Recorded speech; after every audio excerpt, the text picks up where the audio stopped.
Hello! I think I'm late. I'm starting the stream 1 minute late. Oh, but I think we should be good. It's a bit chill. Some people have found their way. Thanks. Oh, I've got to put a little Discord post here as well, of course. Slightly behind schedule. Why do I speak weird? I don't know. But I'll do a little copy and paste session here.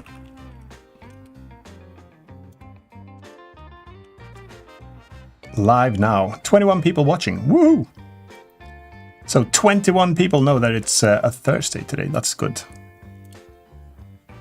I'm going to say hello properly just in a moment. I just got to send a little nudge in my own Discord here. Meanwhile, the usual, is the sound volume okay? Can you hear the music? Can you hear me, more importantly? Or maybe less importantly. Live stream is up. Come and join everyone. I need to type faster. There we go. 13:27. That's the shortest one I've ever done. All right. Now, official intro. Hello, everyone, and welcome to another Thursday. I'm Imphenzia, Stefan Persson, also known as Imphenzia. Usually I should have started with that. So, welcome, everyone. It's Thursday. Show us your game. Cool. Let's see. I've got some usual suspects in the chat, of course. We've got Ola Jetland. Hello, everyone. And Bacon. Cool. I like Bacon. And happy that you saw me starting. I'm quite happy too. And Jen is here. Hello. Steven, Devotee, Andreas Brillen, Obel. Hey all. And Jules and everyone. I'm just, I won't be able to mention everyone here, of course. But do at Imphenzia if you've got any questions. And then I'm going to skim through here and see if there's anything in specific here. Visa. Oh, show export from Blender to Unity. Are you, if you would be so kind, with Cavity? Well, there's a caveat. You can't. So you can do export from Blender to Unity. I've got videos in my channel history about that you might want to check. And but Cavity, unfortunately, you cannot export that. It's a feature in the Blender Workbench renderer. And also check an older stream of mine because I think I titled it and I have a thumbnail about it being shader driven as well, because I could get a sort of the effect inside of Unity using shader graph with a URP pipeline. So just check my channel history and especially the live stream history, and I'm going to try to revisit that at some point. So let's have a look. Oh, we got some congratulations. Nullscript. Hey, Imphenzia, grats on your game. Thank you. I've got so much info to share. If you're thinking about creating a game and releasing it on Steam, I've learned so much myself now, and finally I've taken the plunge to do it myself together with my business partner. And there's so many things, and I won't even be able to cover everything. So I'm going to compile a lot of the lessons learned as well, and I need to create a compact video of everything that I've learned. But I thought I'm going to speak about it quite freely today and see a little bit, judge what the interest is, what you're curious about. Maybe I can cover a few of those things. So it's going to be exciting. It's been such a big week, I think. Well, for me and Christian, who I work with. Some old friends too. Yeah, Phil DuPont. We got Laomania. Hello, Laomania. So I spoke a lot to Laomania, this Danish guy who's created Fireworks Mania. And he's probably quite excited that I've finally released my game, because that's been a bit of a standing joke between the two of us. He's like, you know, you have to release the game at some point. So welcome. And Gokan. So hello everyone, also congratulations Imphenzia, thanks. And Mia is here, Arvid is here, Karsten, fine with the sound, thanks for that, and Baki programmer. So excellent, thanks. All right, so let's see, how's my family Imphenzia? They're great actually, we're having a good time. They've ridden through the storm now of releasing a game. I've been a bit on the edge, to be honest, to release it. And someone else says here, we got Side Effect Master, you should try Blender sculpting. Yeah, if I want to see a disaster, I should try that.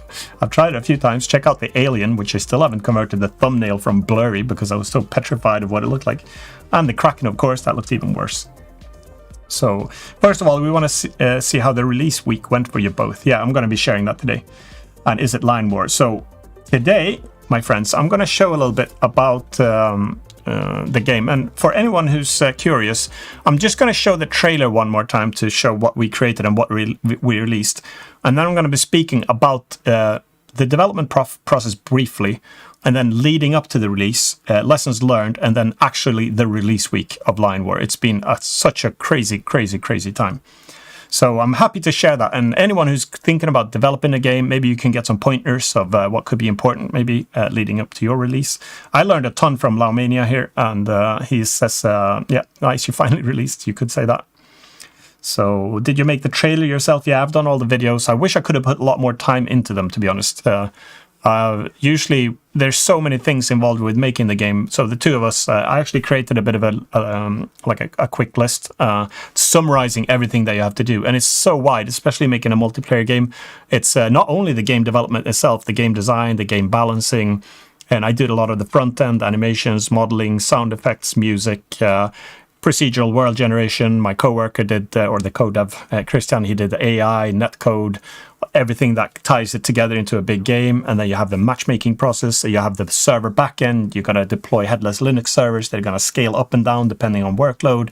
You're going to write API calls to monitor everything. You have to have error logging, and you have to do promotion. You have to create the trailers. You have to try to get the word out there that you're creating a game. You have to reassure everyone that it's crazy to do we know that it's crazy to do a multiplayer game, especially as an indie dev studio, and then taking care of all of that. We've got web development and task management and everything. So it's been absolutely insane, but we've loved it so far.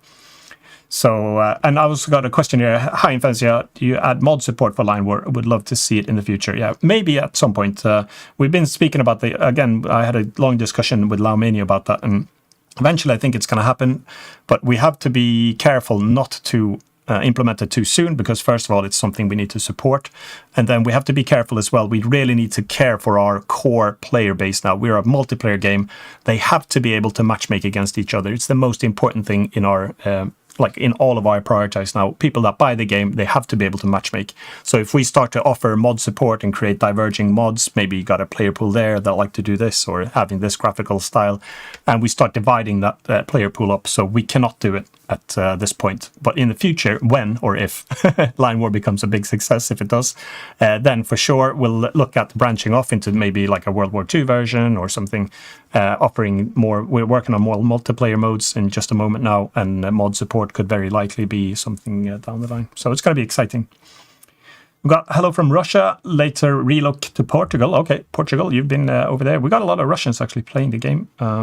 So we had some streamers from one guy called Antic. He's covered the game a lot, which has been cool. And we got Phytology. Been waiting for this game for so long, and finally, we still have a long way to go, funny enough. So that's another thing I'm going to touch about when you release a game, early access or not early access, and what are the expectation of the people, what's a realistic business plan, everything like that. So again, we got Axel as well. Congrats on the release. Steam doesn't allow me to buy the game because I'm a citizen of Russia. Oh, don't they really?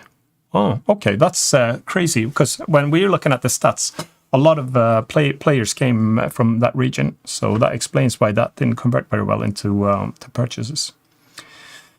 Did you use Fmod? Nullscript is asking. Well, Unity uses Fmod in the background, I believe, so it's automatic, I think. And for multiplayer, did you use Unity Multiplayer SDK? Inexperienced developer asked. And we actually stayed for a very long time on Unity 2018 long-term support, because we used UNet. We didn't use a third-party one. We wanted to build it on natively supported Unity stuff.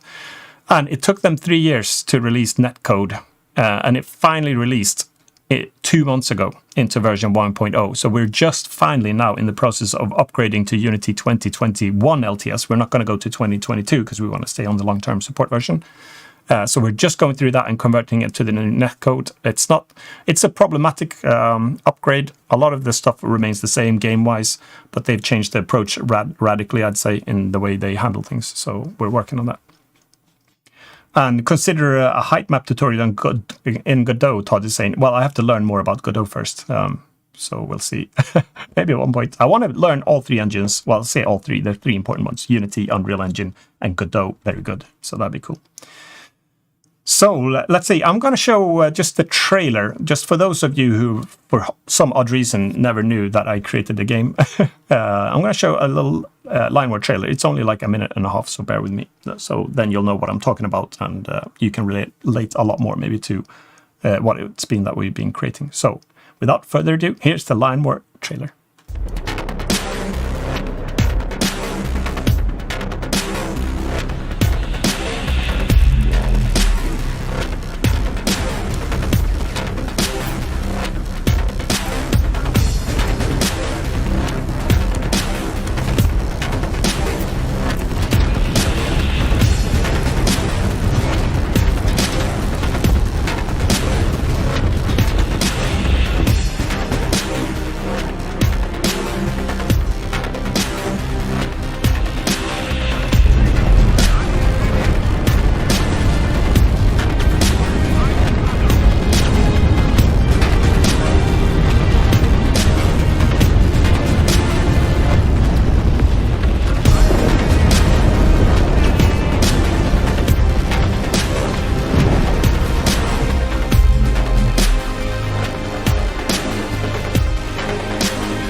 All right, so there you go. That was the Line War trailer that we created for the release. It's a bit of a remake of some of the previous trailers for the release date, then remove some content. So that's the game. And meanwhile, I was looking at the chat here, so glad you like it. We've been really excited to do this release, and it's been a long journey. And we've got a couple of questions here. I think we've got, if we have any microtransactions in the game, that's, no, we don't. But I will talk about monetization, so I'll be touching that in just a moment, I think. So let's see. You cannot, without microtransaction, of course, you cannot pay to win the game. We didn't want to release a free-to-play game, even though it sort of possibly would have made sense to have the game free so everyone could join and play the game. There were several concerns that made us not go free to play, because usually they aren't really free to play. They're free to download and start up, but then you have the microtransactions, and either it's going to be a pay to win, so you can accelerate your scales of different things, like research faster. And our game doesn't really have anything like that, so it didn't make sense to like download it for free, and then what would you pay for in terms of like there's no research, there are no like big trees of units that would make it unfair. So we didn't go that route, and also it's not like Fortnite, for example, where you could pay for dances. You don't necessarily want to pay for the infantry to do some crazy dances.